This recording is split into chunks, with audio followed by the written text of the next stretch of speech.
네, 예. 네. 안녕하세요. 또 정가가 시끌시끌합니다. 네. 어제 그 유시민 전 장관 발언부터 조금 저희가 짚어볼게요. 올 연말에 기억나는 사건이 있다. 네. 북한에서는 장성택 숙청, 그리고 남한에서는 이석기 내란 음모 사건이 기억이 난다. 이 두 가지를 비교했죠. 이렇게 네. 발언을 하면서 근데 이거 두 개 같은 거 아니냐 이렇게 말을 했습니다.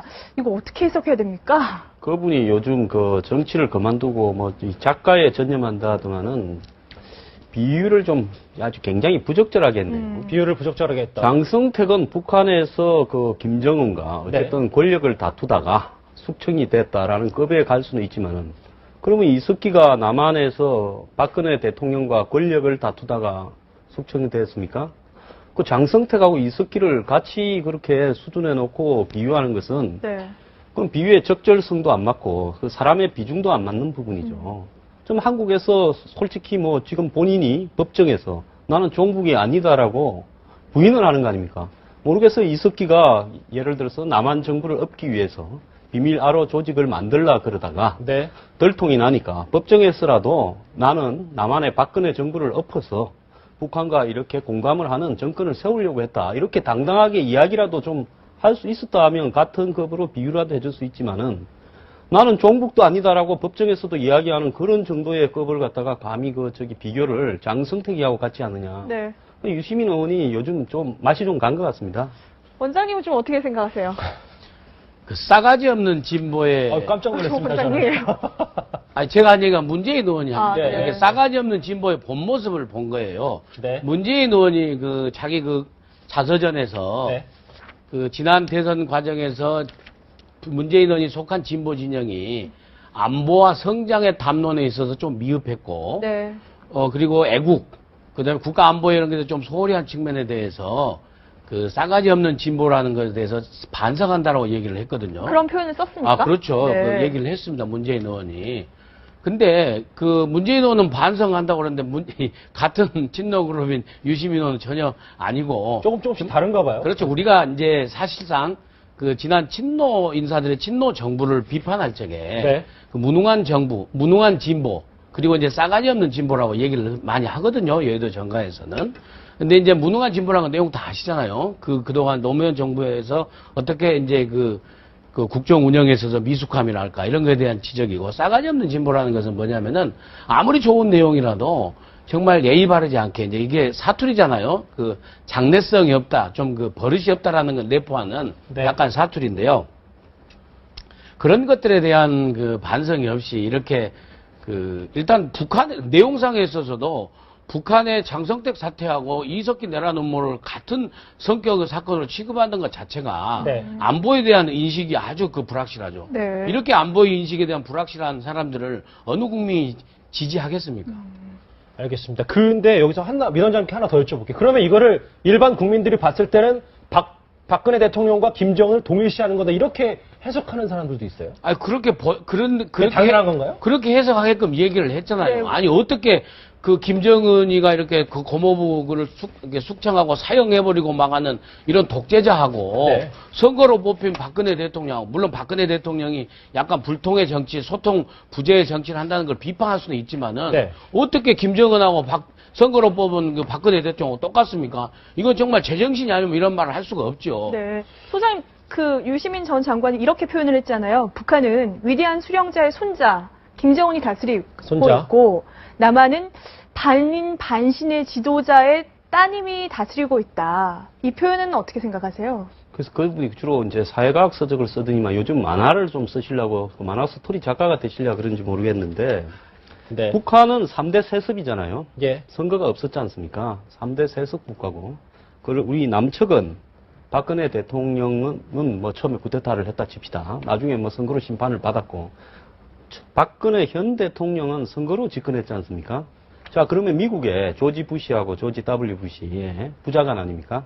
거기도 그러면 반인 반신입니까? 일본도 아베도 자기 외할아버지가 총리했잖아요. 네. 그럼 민주주의 국가에서 집안에서 이렇게 연속적으로 이 정치 가문에서 대통령을 하는 나라가 많은데 그건 전부 다 반은 사람이고 반은 신입니까? 그래서 그런 어떤 표현의 적절성 부분에서 적합한 용도로 해야지 아무리 자신을 추종하는 좀 문외한 사람들이 모인 자리라고 해서 그렇게 발언을 함부로 하는 건 아니죠. 근데 이제 이렇게 되면서 뭐 친노지에 다시 뭐 이제 좀 얘기를 하고 있는데 민 원장님. 근데 이 와중에 또 문재인 의원이 북콘서트를 네. 했단 말이죠. 그러니까 결국에는 그 친노 세력은 예. 그 극단주의, 이게 전략적 극단주의를 선택해서 결국에 소수 우리 친노라도 똘똘 뭉쳐서 우리 가자. 그리고 저 민주당의 당내 주도권을 회복하면서 내년 지방선거까지 가자라는 소수 극단주의적 전략을 선택해서 지금 가고 있는 것 같은데요. 결국에 그렇다고 해서 정치인들이 결국에 전국에서 치유한 바는 예. 어느 진영도 속하지 않은 중간 중도층을 갖다가 포섭해야 되는데 네. 이분들의 이런 정치 언행을 가지고 과연 그 이 중도 중간층을 그 포섭할 수 있을 것인가, 아니 껴안을 수 있을 것인가. 우리 사회의 중도 중간층이 이렇게 안보 불안 심리를 조장하고 안보 회의하는 이런 의식을 갖고 있는 이 친노 세력 이런 발언에 대해서 품에 안기겠습니까? 믿고 의지할 수 있겠습니까? 도대체 어떤 생각을 가지고 이런 생각을 하고 있는지 모르고 예. 또한 문재인 의원은요. 아니 불난 집에서 다 망해가는데 불난 냉장고 세탁기 챙겨서 자기 살 길 챙기자는 겁니까? 지금 민주당은 민주당 대선 후보까지 한 사람이 말이에요. 민주당은 지금 지지율 10%, 18%, 20% 왔다 갔다 다 망해가고 있는데 민주당이 어떻게 살리려고 김한길 지도부를 갖다가 그 받쳐주면서 김한길 지도부를 떠물같이 대여 투쟁을 해 나가야 이 시점에 내년 대선 출마한다고 그러고 사실상 대선 불복하고 간다고 그러면서 너무 본인 생각만 한다. 그렇잖아요. 예. 네. 그걸 도대체 그 지금 유시민 의원 발언 또 이 문재인 의원 그 이 북콘서트 모임 하는 걸 보면 이 친노의 정치에 대해서는 도저히 이해가 안 갑니다. 네. 소장님, 근데 저는 그 문재인 의원의 북콘서트를 보면서 기억나는 그 대목이 어떤 대목이었냐면, 어떤 거예요? 이게 대통령이 힘든데 왜 하려고 하냐, 이렇게 질문을 했더니, 나라는 사람은 원래 정치를 싫어하고 피해왔는데, 이제 그게 내 운명인 것 같다. 숙명. 네. 이렇게 이렇게 받아들인 대답을 했는데, 대선은 나의 운명. 그 뭐 대통령- 지금 대선 한참 남았는데, 왜 벌써부터 이런 발언을 하는 걸까요? 그러니까 지난번에 대선 직전에도 그 정치에 복귀하면서 예. 대선에 나가냐고 이제 사람들이 물었을 때 그 자서전을 운명이라는 제목을 달고 했지 않습니까? 네.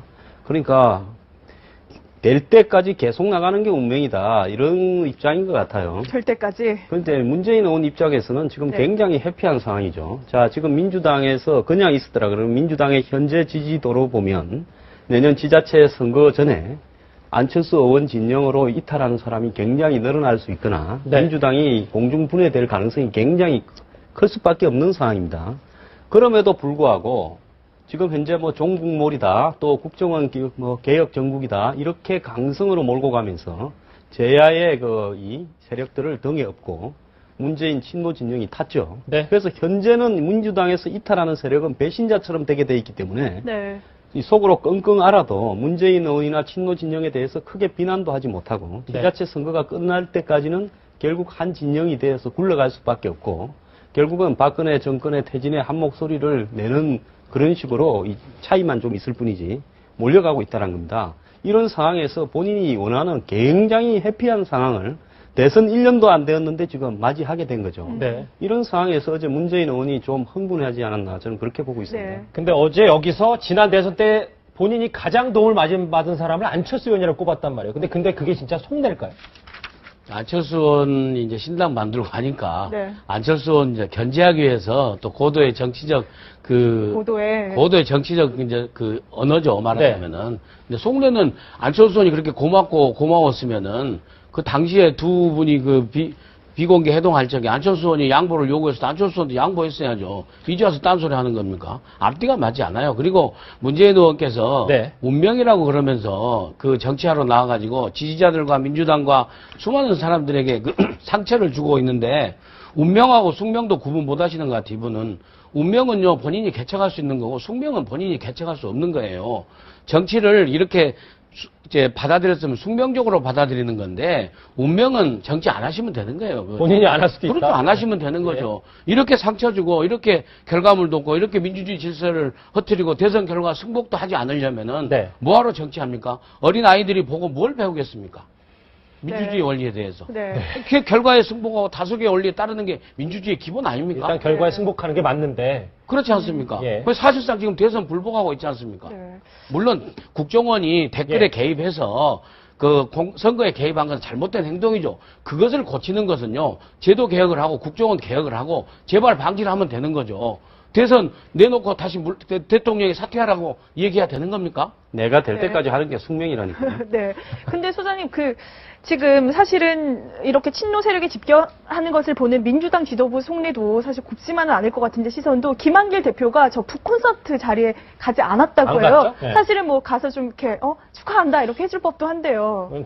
근데 본인 스스로가 당의 동의를 구하지 않고 또 대선을 하겠다라고 예를 들어서 대선에 그렇죠. 낙선한 예. 사람은 예. 알게 모르게 족쇄가 있는 거죠. 예. 김대중 대통령도 그 족쇄를 푸는데 한 3년 걸리지 않았습니까?